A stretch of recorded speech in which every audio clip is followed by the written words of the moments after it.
Hello guys, welcome back to my channel. আজকে আমরা যাবো শ্রীরামপুরের বিগেস্ট মলে। তো ঘরে বসে তো ফালতু বোর হচ্ছিলাম বলে প্ল্যান হলো হচ্ছে শ্রীরামপুরের মলে যাওয়া যাক। অনেকদিন করে প্ল্যান করবো যাওয়ার জন্য, কিন্তু যাওয়া হচ্ছিল না, টাইম পাচ্ছিলাম না বলে আজকে ফাইনালি যাব। তো এখন যাবো গাড়ির কাছে, তারপরে যাব শ্রীরামপুরে। তো চলো গাইস যাওয়া যাক, দেখো ভিডিওতে। সো গাইস এখন চলে এসেছি গাড়ির ভেতরে, এখন যাচ্ছি শ্রীরামপুরের মলে।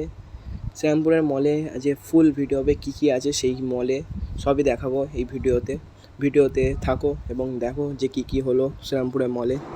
সুন্দর, মৌসমটা খুবই সুন্দর ছিল। তো গাইজ বাইরের ভিউ এনজয় করতে করতে আমরা চলে এলাম শ্রীরামপুরের ব্রিজে। আপনার এই ব্রিজটা অনেকেই চেনেন। এই ব্রিজের নিচে রেলওয়ে ট্র্যাক আছে যেখান দিয়ে ট্রেন যায় ব্যান্ডেলের দিকে।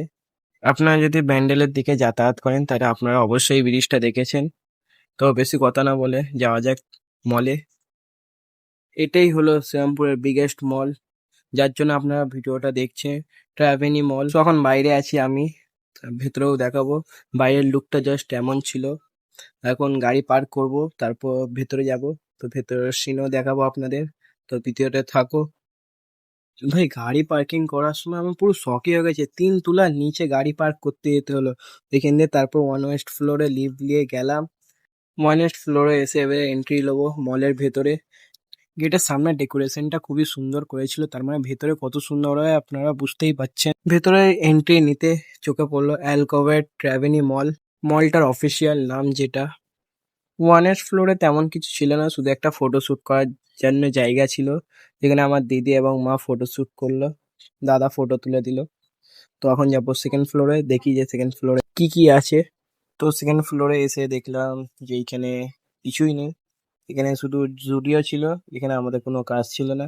তাই আমরা চলে গেলাম থার্ড ফ্লোরে। থার্ড ফ্লোরে ছিল বাজার কলকাতা, সেইখানে এসে কিছু কেনাকাটি করলাম এবং আয়নার সামনে একটুখানি ভাও মারলাম। বাজার কলকাতা থেকে যা যা নেওয়ার ছিল সবই নেওয়া হয়ে গেছে, এখন বাবা বিল পে করছে। বিল পে করা হয়ে গেছে, এখন যাব ফোর্থ ফ্লোরে। ফোর্থ ফ্লোরে কি কি আছে দেখা যাক গিয়ে।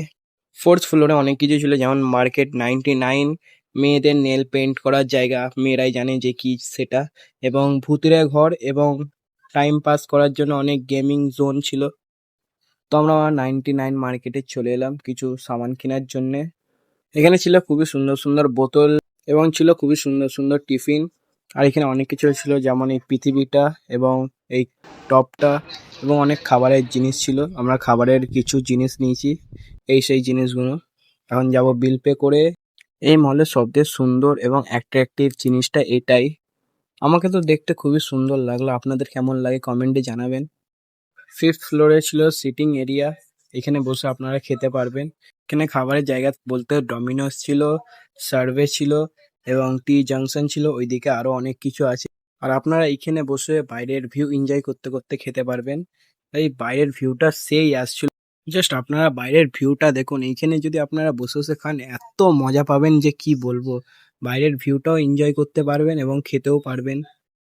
আর এই সাইডে এসে দেখলাম যে বাইরে গঙ্গা দেখা যাচ্ছে, আপনাদেরও দেখাচ্ছি। ওইদিকে গঙ্গা আপনারা দেখতেই পাচ্ছেন, ওইখানে গঙ্গা আছে। আর এই সাইডে এসে দেখলাম আইসক্রিম আছে, বাও মোমো আছে, চাইনিজ ওয়াক, এইদিকে আছে সাজ ও শাওয়ারমা সোপারমি, আর ওইদিকে আছে হাইওয়ে মির্চি। ডমিনোসে এসে একটা মিডিয়াম মার্গারেট পিৎজা অর্ডার দিয়ে দিলাম। অর্ডার দিয়ে 20 মিনিট ওয়েট করে তারপর আমাদের পিৎজাটা চলে এলো। আমি তো তখন পিৎজাকে, আপনারা কমেন্টে জানান যে আপনাদের পিৎজা পছন্দ না বার্গার। ডমিনোসের পিৎজা শেষ করে আমরা চলে এলাম গ্রাউন্ড ফ্লোরে, মানে ওয়ানেস্ট ফ্লোরের নিচে। এখানে এসে দেখলাম যে এখানে ছিল ভিমার্ট এবং এখানে ছিল লেডিস পার্লার। তো পুরো মলটা ঘোরা হয়ে গেছে, আপনাদেরও ঘুরে দেখালাম। এখন আমরা চলে এসেছি পার্কিং এরিয়ায়, ওই দাদা গাড়ি বার করছে। তখন যাব ঘরে, আপনাদের সাথে ঘরে গিয়েই দেখা করছি।